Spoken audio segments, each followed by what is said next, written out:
Under the same roof, we share the love, embracing the differences like hand in glove. Spreading peace and joy, it's a beautiful sight. Together we shine in each other's light. United we stand in love's pure might. Watching the world share in love and light. Hearts beating as one in our peaceful flight. Colors of harmony painting the night. United we stand in love's pure might.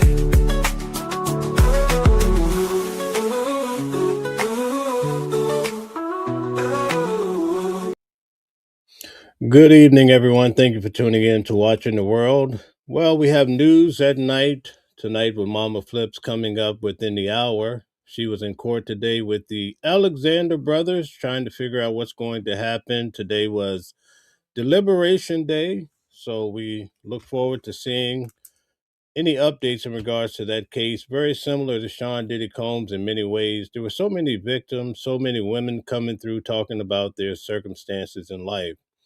But tonight we're going to talk about this war, but many say it's not a war. In fact, they say it's just a campaign. Perhaps that's what it is, a campaign, folks. But at any rate, tonight we're going to look at it from a professor's point of view. Now, before we get started, I know some people are going to say, well, this is Republican, this is Democrat. Tonight we're just going to watch it. I don't know what spin it may or may not have. But I want to make it very clear, we're looking at it from the academic point of view to see what the professor has to say at the basics of this potential war. And he addresses the fact of whether this could be World War III, because, you know, so many people like to get into panic mode. But at any rate, we're going to get started as we watch this. I'm also going to open up the lines tonight for you to be able to call in. Tonight will be the first time we're going to try calling in. I will drop the number. Feel free to come call in. We're not looking to argue. We're just looking to have good discussions, healthy discussions to help everybody involved. So let's get started. And again, I'm not sure if this guy puts a spin on it for the Republicans, for the Democrats. Neither is that my concern. But from what I understand, he really breaks down the concepts of the drones and all of these vast missiles and what's really happening. And also the financial aspect is, can the United States actually handle a war in Iran where these people are fighting for God? Can you really stop a people that's insisted on fighting because they're not fighting for themselves? They're fighting for their belief systems. And we know that that can run really deep. So let's get to it. And I look forward to hearing your expressions as well. Jess, we ask that you be respectful. Thank you. I hope everyone had a nice break, and welcome back to the end of the world. So as you know, World War III has started. The United States and Israel have started to attack Iran. And we are now in the fourth day of this war. And we can expect this war to last for many weeks, possibly also for many years. But I promise you that after this war is done, the world will never be the same again. So what we will do these next few weeks is use game theory and understand and analyze the geopolitical situation. And so I'm going to teach you the ideas, the theories, the techniques to understand the world around you and make predictions. And we can know if our analysis is correct because all this is happening in real time, and so we can test it against reality. All right, so let's go over some basic facts about what's happened so far. So in the early morning of Saturday in Tehran, the Israelis and the Americans launched a decapitation strike against the Ayatollah Khamenei, who is the supreme leader of Iran. Now, there are arguments and disputes about as to what happened. The Americans and Israelis said that they had real intelligence about where the leader was, And so they sent airplanes to just bomb the crap out of the place. They also had a spy who was able to record the body of the dead Ayatollah. And then this was announced. At first, the Iranians denied this, and the Iranians insisted he was still alive. But eventually, state media admitted that he did die in the airstrike. But then what they also said is that the Ayatollah, he's 86 years old, and he chose to die. He could have gone to Moscow, but instead he chose to stay in Tehran and die for his people. But not only that, but he died along many of his relatives. He died along with his daughter, his son-in-law, his grandchildren. So many of the family died in this assault. Also, there's been reporting that he had prostate cancer. Okay, so he was going to die fairly soon as well. So what you need to understand first about the war is that even though the Americans and the Israelis claim great success in decapitating the leadership of... Guys, take a moment, hit the like button, share, and subscribe. I got a feeling that this is going to be a good one. The Iranians, from the Iranian perspective, this is a martyrdom, okay? And so the religion of the Iranians is called Shia Muslim. And this is different from Sunni Muslim. So Sunnis are the majority. They're about 9% of all Muslims in the world. The Shia have always been the minority. And as such, they've always been persecuted. So in the Shia faith, the core value, the force that binds everyone together and gives them purpose and meaning in life, that galvanizes them into action, is the idea of martyrdom, which forces jihad. To sacrifice yourself for your religion, sacrifice yourself for the common good. So think of the death of Khamenei as a sacrifice, a self-sacrifice, in order to motivate the Iranians in this war, okay? So that's the first thing you need to understand. That for the Iranians, this is not a geopolitical war. Kind of reminds you of 9/11 when people were willing to give their life for their cause, right? Very similar. This is not an economic war. This is not a war of resistance. This is a jihad, okay? It's a war against the great Satan to avenge their leader. They will fight to the death, all right? That's number one. Number two is this. Also that morning when the Ayatollah was killed, the Israelis struck a school in the south of Tehran, killing about 150 school children. These are girls in primary school. And again, there's a lot of debate and argument as to what happened. The Israelis said that, first of all, the school was next to a military base. We were targeting the military base. And second of all, it wasn't us which struck the school. It was a air defense missile that went off course. Okay? And the Iranians insisted no. The Israelis purposefully attacked the school to kill the school children. And then you're like, why would the Israelis do that? But then these few years, well, we've seen what they've done in Gaza, in Palestine to the Palestinians. And it's pretty consistent what the Israelis have been doing. All right? So this action against the Israelis, it's meant to show to themselves in the world that we are now all in. Okay? We've made the sacrifice. We are now committed to this war, to winning this war at all costs.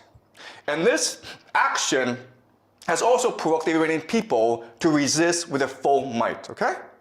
So I want you to keep this in mind. And again, we don't have complete evidence that it's the Israelis who did this, but given past actions from the Israelis, this is fairly consistent with what they've done, okay? So we can assume that this is something the Israelis did. Why they did this, what the purpose is something we will discuss as we move on, okay? It's very complicated.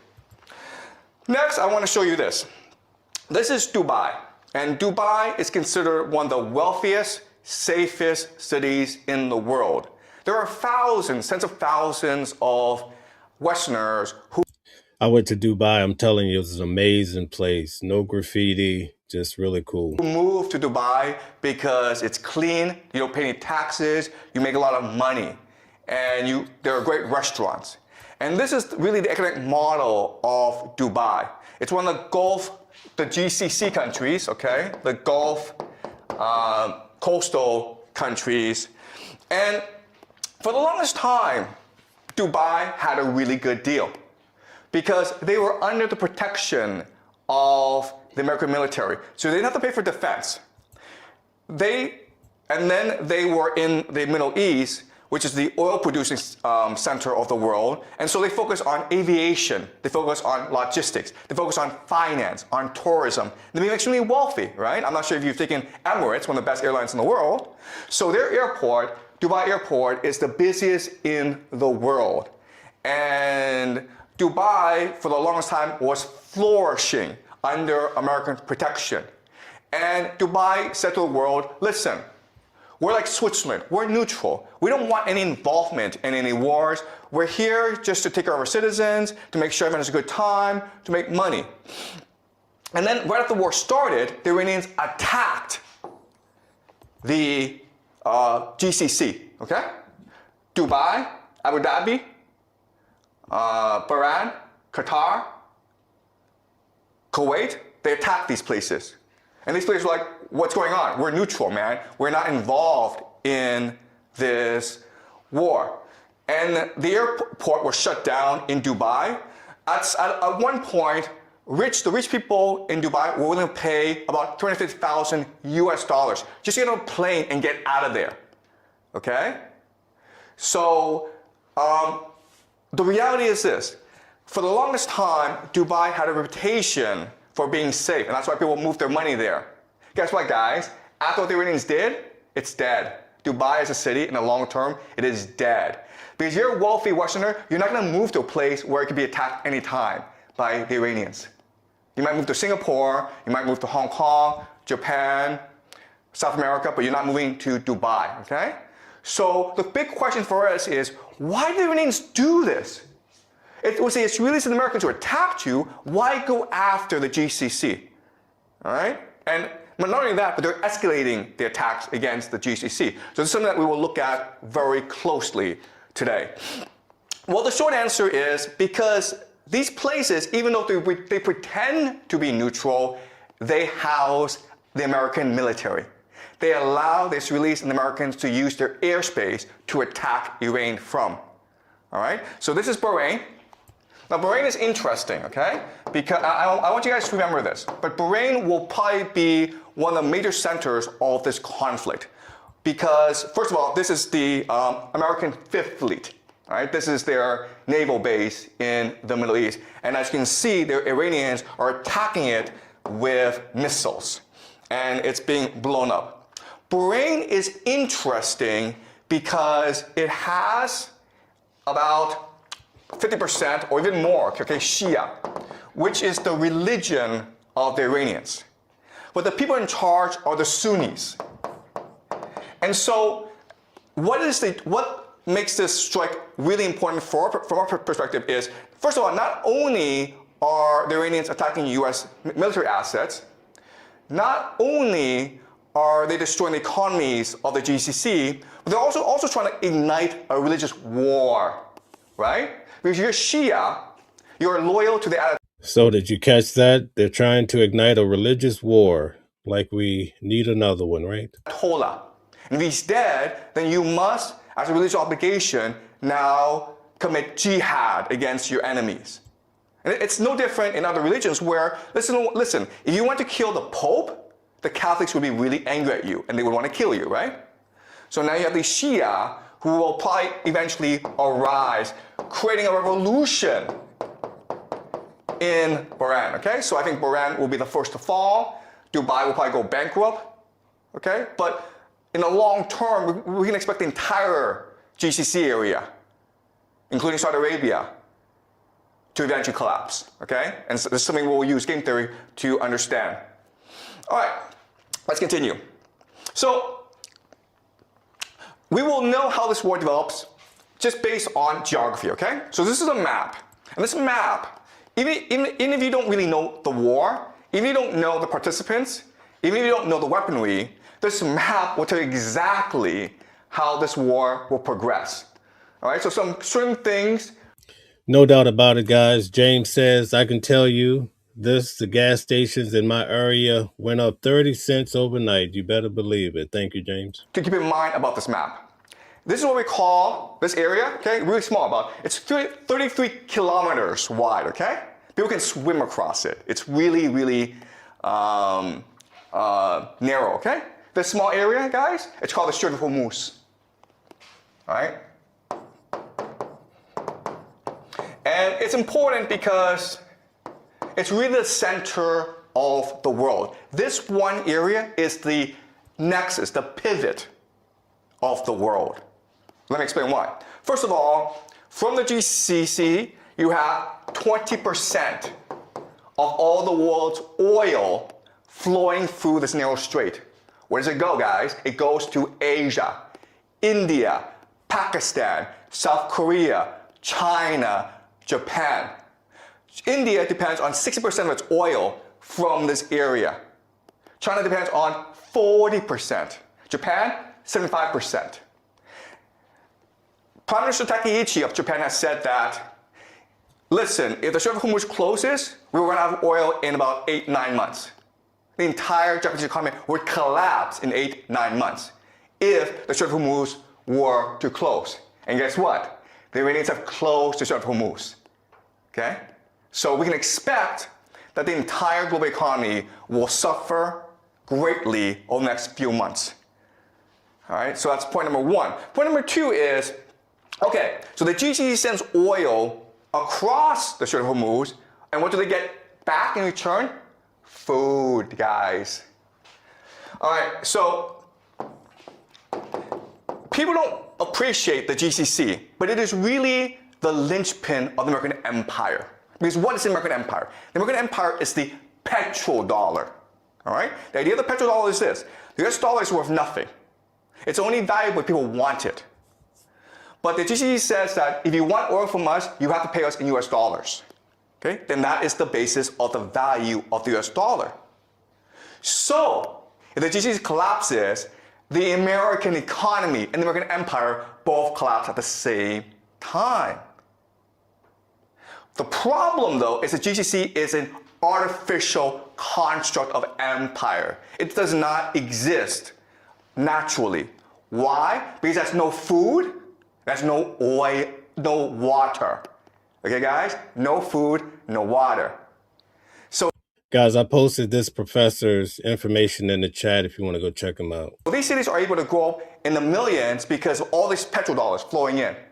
If you close off the Strait of Hormuz, there's no food coming in, right? They're all going to starve. How much food does the GCC get from overseas? 80%. 80% of all the food it consumes comes from overseas, that it imports. It doesn't grow by itself, it imports. All right? So the Strait of Hormuz is really key. And again, the Iranians will close it in order to strangle the global economy and therefore bankrupt the American empire. All right? Second thing you will notice is these mountains. These mountains is what we call Iran. All right, this is Iran. This is GCC. Okay, this is not a fair matchup, right? Because these are mountains. And what can you do in mountains? Well, you can hide rocket bases. You can hide drone bases. You can hide missiles.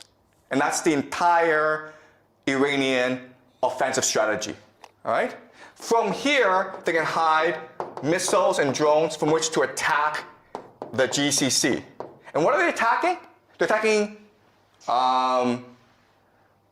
three things, right? They're attacking American military bases. American military bases. That's number one. Okay? Is it possible for the Americans to defend against these attacks? The answer is no.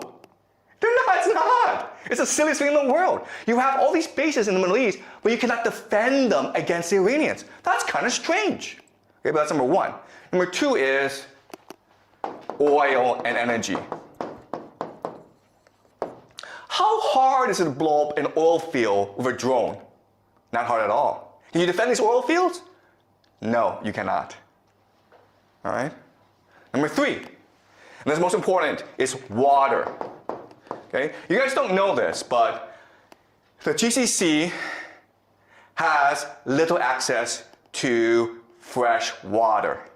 So the only way that it can produce water is what we call desalination plants, okay? These factories that take salt water and then through an electrochemical process, turn it into fresh water for the population to use. 60% of the water supply in the GCC comes from desalination plants, okay? 60%. Is it hard to blow up a desalination plant using a drone? The answer is, it's very easy. You understand? Okay? So you have this absurd situation where Iran is a mountain fortress where it can hide its offensive capacity, and the GCC, it's just this desert, this flat desert, and it is exposed to attack, and there's nothing it can do about it. Okay? So at any point in this war, the Iranians can choose to just destroy the entire GCC, and there's nothing that anyone can do about it. Okay? But Iran also has a weakness, okay? And this is fundamental. So Iran also has a water problem, okay? So for the longest time, they suffered a Guys, we have over 300 people. Please hit the like button, share, and subscribe. This is good information indeed. drought issue. Okay, just climate change. And so what the plan of the Israelis and Americans is destroy the water supply of the Iranians. Because the fortress, it is a mountain fortress, but it can also be a mountain prison as well, where people are trapped inside with no access to water. Okay, so what we're going to see right now, we're already seeing attacks on civilian infrastructure, hospitals. In the future, you'll see attacks on water supply, on dams, on reservoirs, on power plants. The point, the idea is to make Iran so inhabitable that the people will have to rebel against the people, or there'll be a refugee crisis in Iran. Okay? So as you can see from this map, this war, it is the end of the world. Okay? Both sides have the potential to destroy each other. It's really a question of how far do they want to go. All right? We can also say this is almost a game of chicken. Okay? We can blow each other up. How far do you want to go? And the problem is this. The problem is that the Iranians are Shia, which believes in martyrdom. And you've killed the religious leader, the Ayatollah Khamenei. So they're willing to go very, very far. The GCC countries are Muslim, but they're materialistic. They love money. And also, most of the population are expatriates, foreigners. 90% of Dubai are foreigners. Guess what's going to happen if they suffer? They're going to run away. Okay? So this is not a fair matchup. The big question that people have is, first of all, are the Americans going to use ground troops? Because the only way that you can defeat Iran is by using ground troops, okay? That's a big question we will look at in the next few weeks. Okay, put a 1 in the chat if you think the Americans, if we will use ground troops. Put a 2 if you think no, it'll just be an air show. Tell us what you think in the comments section. Thank you. Will America send its army, 500,000, 2 million soldiers to topple the government? Okay, that's question number 1. Question number 2, nuclear weapons. If you're losing a war, would you choose to use nuclear weapons? Okay, that's another big question that we have, okay? Another big question that we have is who gets involved? Because this situation is so dire that Europe, okay, specifically Germany, France, and Britain. I just had a family member get sent to Germany, and it's a tough thing to even think about, but it's very important that we pay attention to what's happening around the world here at Watching the World 777. Are talking about entering this war. And guess what? If that happens, it is possible that Russia and China will also enter this war on the side of the Iranians. This is World War III, okay? Because of the importance of the Strait of Hormuz, because of the importance of the Middle East, everyone has to get involved at some point. And we're going to use game theory to really try to understand what's happening on the ground and where this could lead us. Okay? All right. You guys understand? It looks like most people think it will end up being a boots on the ground type of war. All right. All right. All right. Let's continue. Okay, so again, there are American bases all over the Middle East. And originally, these bases were established to protect them from basically their own people. Okay? These are monarchies that were imposed on these nations by the Anglo-American Empire, the British first, and then the Americans came to support these monarchies. And so they provide defense. But then you're like, wait a minute here. I mean, didn't we just say that these American bases can't actually defend these people, that they're exposed? And the answer is, yes, that's true. But remember that the American military was built during the Cold War. Okay? And the Cold War was a war between the Soviet Union and America. And so the Cold War was defined as something called MAD, mutually assured destruction, because both had nuclear weapons, okay? So they didn't really go to war against each other. And so in other words, these bases aren't really meant to defend these nations from other enemies. They're really meant to impose American authority in the Middle East, okay? And it's the idea of this. It's the idea that empire, it is really a image. It is a hallucination. It's just an idea. Empire is it's an aura of invincibility and invincibility, okay? If you fear it, then you obey it. But it's not. Keep in mind the Roman Empire. I was recently in Rome, and the Roman Empire was vast, very similar to the Americas today. It's designed to fight a war, okay? And so that's why we have this absurd situation. And because there are so many bases in the GCC, that gives the Iranians the perfect pretext to attack them in order to destroy the GCC economy, which will destroy the American empire, right? All right, so this is how the war is shaping out, okay? So the red is the Israelis and the Americans, the yellow are the Iranians. And as you can see, the Iranians are attacking everywhere, primarily Israel, okay? But also, as you can see, a lot of focus on Bahrain and Qatar. And again, the intention is to destabilize the economy and the government. Okay? It's to try to get as much instability as possible. All right? Okay, and as you can see, the Americans and the Israelis are focused on Tehran. And so the Americans and the Israelis use something we call shock and awe. And the very idea of shock and awe is you decapitate the enemy. You cut off the head, the body will fall down, okay? The problem, though, is, again, the Iranians see this as a religious war. Now, I just want to add, did you guys see the video where the reporter asked Donald Trump who's going to lead Iran? And he says, well, we killed them all. So that's a good example of what he's talking about. The United States has chopped off the head, all of the leaders and the potential leaders. And so the Iranians have announced total war. Okay? And so what this means is that right now, command and control. This is Professor, I believe his name is Jiang. So I'll provide all the information so you can check him out. In Iran is decentralized. There's no one person telling everyone what to do. Every region has its own orders, has its own strategy. And so if you knock out Tehran, everyone else keeps on going. So if you knock off take off the head, it doesn't change anything.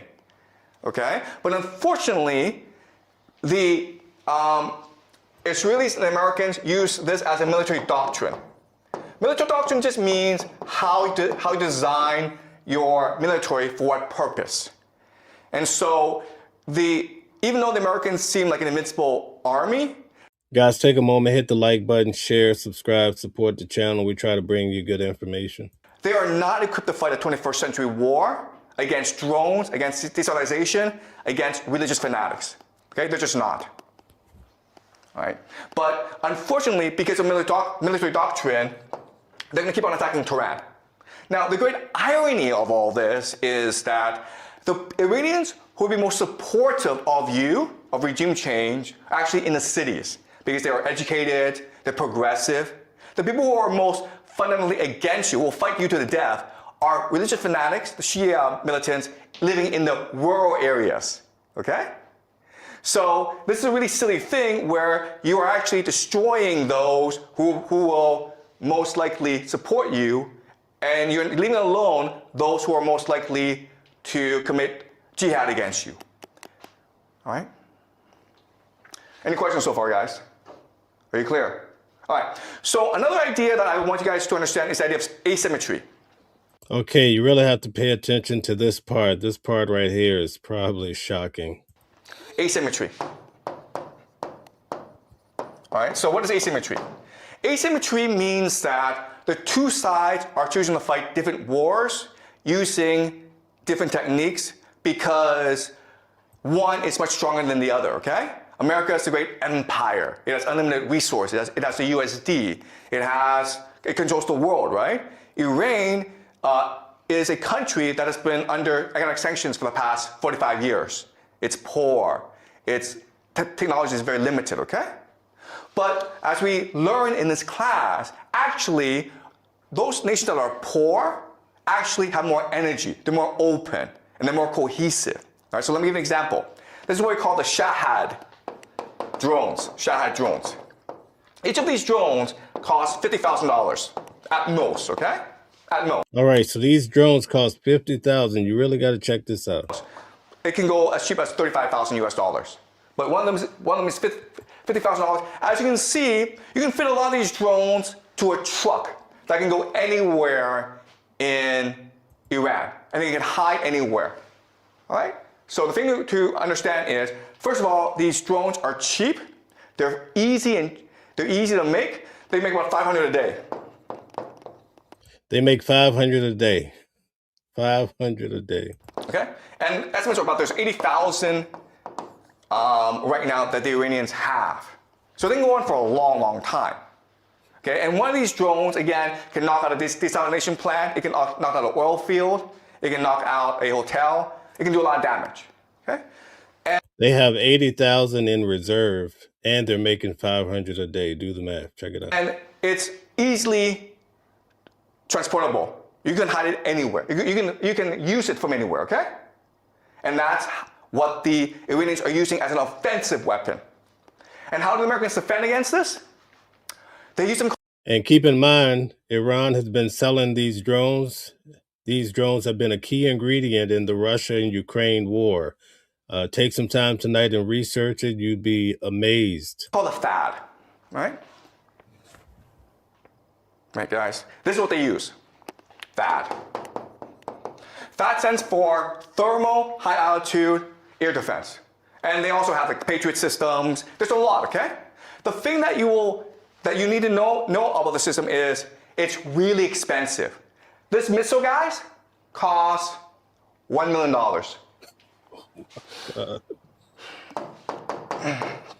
$1 million. So there's this $50,000 drone coming your way, and you throw a $1 million missile at it, okay? And often these missiles miss, so you have to throw 2 or 3 missiles at it, okay? So you're spending $2 to $3 million. I don't know if you guys saw the video. There's an airplane, US, right, that was flying, and the drone was coming after it, and the pilot sent maybe 7 or 8 bombs at it to eventually knock it out. And imagine if each of those were a significant amount of money, like $1 million a piece. You're looking at like $8 million for a $50,000 drone. On each $50,000 that the Iranians spent. That's kind of silly. Second thing you'll notice is that this thing is really big and really slow. And therefore, you can't really move it around. Therefore, it's pretty easy for the Iranians to spot where this is and attack it. And then when these things blow up, that's a lot of money, guys. Okay? Then you're like, what? But this makes no sense. You know the Iranians have drones. They've had drones for like 10 years. You've also seen drones used in the Russia-Ukraine war to devastating effect. Yeah. Why don't the Americans know this? Why did they prepare? Okay, and again, it has to do with military doctrine. Because military doctrine determines how you fight a war, it determines on your bureaucracy, and it determines how you spend your resources, okay? And unfortunately, the Americans are used to fighting something called the Cold War, right? And the Cold War, because you can actually fight the war, you can actually use, kill each other because then people use nuclear weapons. The Cold War was about flexing. Flexing, okay? You see how big and powerful I am? Me! Okay? That's all it was. These weapon systems are designed to scare the crap out of you. They are designed to impress you. And as a result, they cost a lot of money, and they really don't do anything, all right? So that's the entire American military. It costs a lot, and it doesn't really do anything. And it's not resilient. It's not innovative. It's not open. All right? Also, the other thing I have to say this, okay, is if you look at the American military, it's corrupt. So this is really about corruption. So the Americans don't really care about winning a war. What they care about is spending as much money as possible because then they get a cut. It doesn't make sense. All right? And that's why the Americans are in a situation as they are. All right, let's continue. All right. So something that people don't really talk about, but you need to understand, it's the water issue in the GCC, in the Middle East, in Iran. All right? So this is a map of the world. And if you are light blue. Recently, when I was in Dubai, it hadn't rained in 2 years, and I couldn't believe it. They had to, while we were there, they created rain. They have this advanced system that it creates rain, and you can actually smell it. It smells so different, but it also smelled like a lot of chemicals involved. But it's much different there than what we're used to in the United States. Brazil, Canada, you have nothing to worry about because you have a lot of water, a lot of fresh water, very little population. All right? So 100% just means 100% water stress just means that you drink as much water as the environment produces. Okay? So you want to be below 100% to be sustainable. Ideally, you want to be at 10%. Okay? Yes, June, it was the cloud seeding. They actually made a big announcement on the television stations and everything, letting everybody know they were going to make it rain, and they did. If it goes above 100%, it means that you are drinking more water, using more water than the environment actually produces. Okay, so you're putting stress on the environment. So 20% is really bad, right? Because you're using twice as much water as the environment produces. Guess what, guys? Look at the Middle East, okay? Egypt. 6,420%. Saudi Arabia, 883%. All right? Bahrain, almost 4,000%. Dubai, 17,000%. All right? So water is a huge issue. Again, it doesn't matter if Iran kills American soldiers, destroys American military. It doesn't have to do that. All it has to do is destroy the desalination plants, and then the GCC is destroyed, okay? But it's also true that Iran has water issues. 72% is pretty bad, okay? So even though the Iranians could destroy the GCC much faster than the Americans could destroy Iran, Iran is still in trouble, okay? So let me give you an example of this. This is like, so this is another map that shows you the issue of water scarcity, okay? And it's just basically the Middle East, okay? Their biggest issue in the future is water, okay? And that's where the geopolitical tensions will arise in the future over water. India is also affected as well, okay? All right. All right. Now, keep in mind, they need all this water for the cooling in regards to the AI and all of the chips like NVIDIA. So all of this is going to come into play. So let's look at the map, guys. This is called Lake Urmia in northern Iran. It's the 6th largest saltwater lake in the world, or it used to be.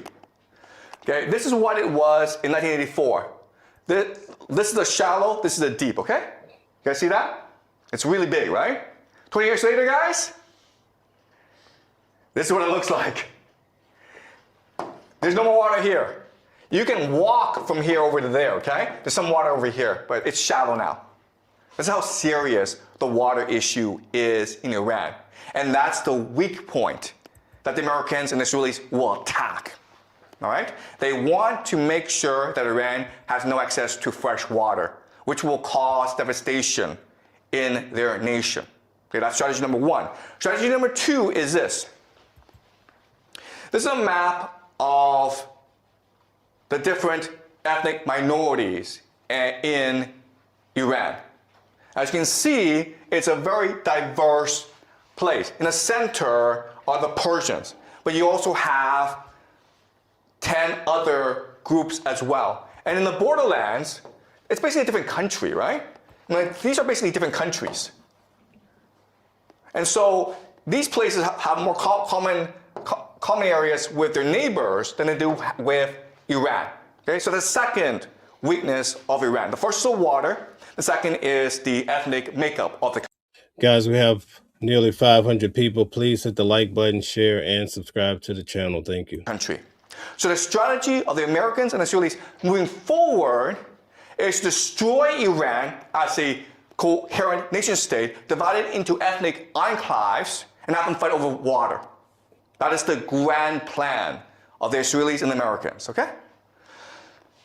All right, this is the vision, where Persia is limited, and then all these other places are sponsored by the Americans and the Israelis. They're given money, they're given weapons, they're given political support, and then this war will wage over water forever, okay?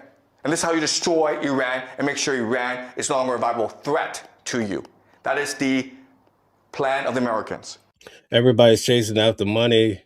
Who knew we simply need water, right? Okay.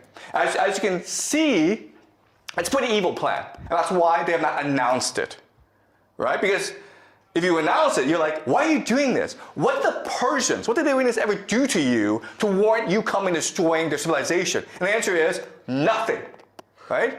So the Americans and Israelis will never admit they're doing this. But if you look at the map of water supply, of ethnic tensions, this is the optimal game theory strategy for them to use against Iran. Okay, does that make sense? This is a long-term plan that they have in place.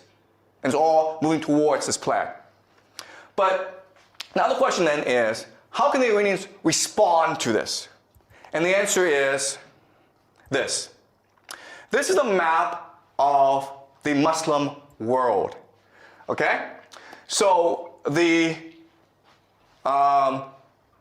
light green are the Sunni people, okay? That's 90% of the entire Muslim population, about 2 billion people, okay? Then you have in dark green the Shia. So as you can see, the main place of the Shia is Iran, okay? Iran is one of the few Shia nations in the world. But you can also see from this map that Shia are spread throughout the world, okay? And so the first thing that the Iranians want to do is create a jihad to unite all the Shia against the American empire. All right, so what they want to do is create an uprising. And it's already happening, guys. The Shia in Pakistan stormed the American embassy in Pakistan, and the Americans killed a lot of people, okay? The Shia have attacked the American embassy in Iraq. The American embassy are being attacked in a lot of places, right? So the first strategy is to create a international global jihad of the Shia against the American empire. And it's already happening. It will continue for a long time because the Americans have killed the Khamenei, okay? And that requires vengeance. The other thing, though, is that it can unify the Muslim world, okay? If you look at this map, most of the Muslim world is actually run by dictatorships that are not popular at all, okay? And they're allowed to exist because of the American empire, right? You go to Saudi Arabia, Egypt, Algeria, these places, they're all run by clients of the American empire, right? So if you rally the people who hate their governments and you overthrow them, then that makes Iran the leader of the Islamic world. Not just the Shia world, but the Islamic world. And this creates something called Pax Islamica. That is the end goal, guys, okay? If you do that, then you don't have to worry about the Americans and the Israelis anymore, right? So the Israeli game plan, the American game plan, is to fracture Iran into ethnic enclaves, and they'll fight over water for the rest of their lives, and they'll all die. The Iranian game plan is to create a religious war, a crusade, that unifies the Shia people, that overthrows the American empire and establishes something called the Pax Islamica. All right? All right. So, again, the key is the GCC. All right? So the game plan is this. You have to destroy the GCC. Why? Because the GCC is the linchpin of the American empire. So what the GCC does is this. It sells oil, and then for US dollars. Where does it put US dollars? It puts US dollars into the American stock market. All right, so this is investments of the UAE, okay, Saudi Arabia, and Kuwait into the US financial markets. As you can see, from 2012 up to today, it's been exploding, all right? Because the US financial markets is one of the safest places where you can put your money. The intention is this. The intention is, hey, if I cut off oil, and these countries no longer have access to US dollars, they're forced to spend whatever resources they have on protecting themselves, okay? And then guess what happens? The stock market collapses. The stock market collapses. The stock market is the real growth engine of the US economy. The entire US economy collapses with it. All right? There are about maybe 7 companies in America that accounts for about a quarter of stock market growth, okay? These 7 companies, of course, are AI companies. NVIDIA, Microsoft, Google, Apple, okay? These are the companies, and then these companies are heavily invested in by the GCC nations. So if these nations are no longer able to invest in the stock market, these companies will collapse in value. And with that, that would lead to economic depression in America. Okay, does that make sense? All right, so that is the situation for today. Today was just an overview, guys, okay? I know we covered a lot. I know there's a lot to take in, but over the next few weeks, we will explore each issue in depth and really understand what's really going on, okay? All right, so any questions, guys? Any questions about what we've just learned? Okay. if other countries such as Italy, France, China, or Russia, they have also joined this war, like, what's the cause of they joined the war? Because of oil or those resources? Okay. That's a great question, okay? So I don't want to spend too much time on this question because we will explore this question as we move along, okay? So the question is, what brings the world into this conflict? And the easy answer is just oil access, energy access, okay? They need to protect their energy supplies. Because remember, it's a very complicated situation because Europe is now fighting Russia. So Europe is not buying any oil resources, energy resources from Russia. Therefore, it depends a lot on the GCC. So the GCC is not providing them energy, then Europe will go bankrupt. Okay, so Europe needs to enter this war on behalf of the Americans. Okay, and then you have Russia, which cannot allow Iran to fall because if Iran falls, then they'll come after Russia next. Right? China is actually neutral. China's okay with either scenario. But that's just the way that the Chinese system is set up. Okay? So we're going to explore this question as we move along. But it's a very complicated issue. All right? Okay? And each nation will have its own different strategic interests to consider. Right? And what we need to know, what we need to figure out is that this war in the Middle East is actually connected to the Ukraine war. And then as we move along, I'll show you how these two things connect together. Okay? Any other questions, guys? Okay, great. So we'll continue this discussion on Thursday, okay? Okay, very good. Thank you guys for tuning in. I thought this would be quite interesting for most of you. I have a question for you. So right now, technically, this is Israel versus Iran. Can you tell me what Iran used to be called? What they used to be called? I think Uncommon Woman had brought it out. Can you answer that question? Iran used to be what place? That's right, James. Persia. And the Persians, who was it that they freed according to the Bible?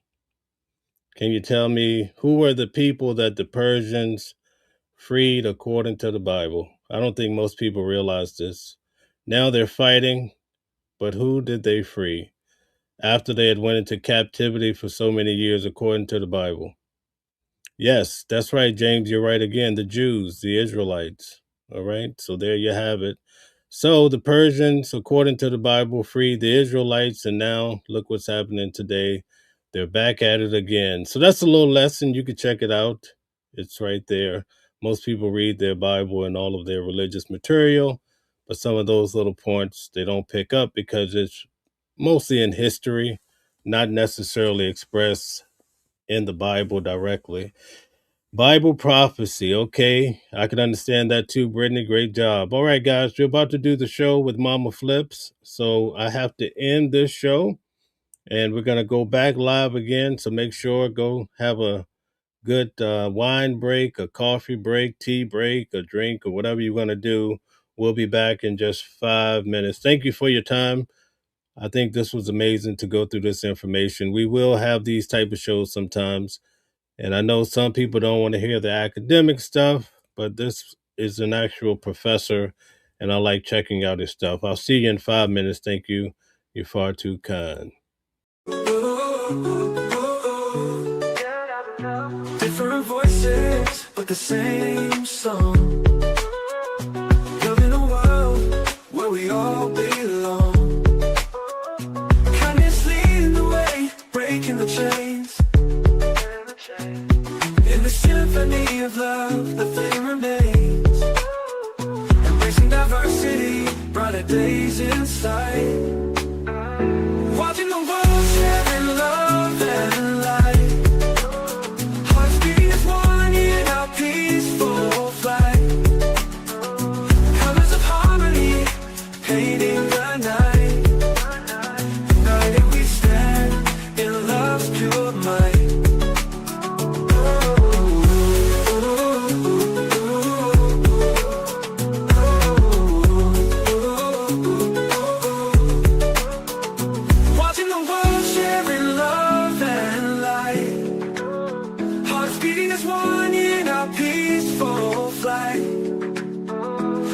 colors of harmony, painting the night.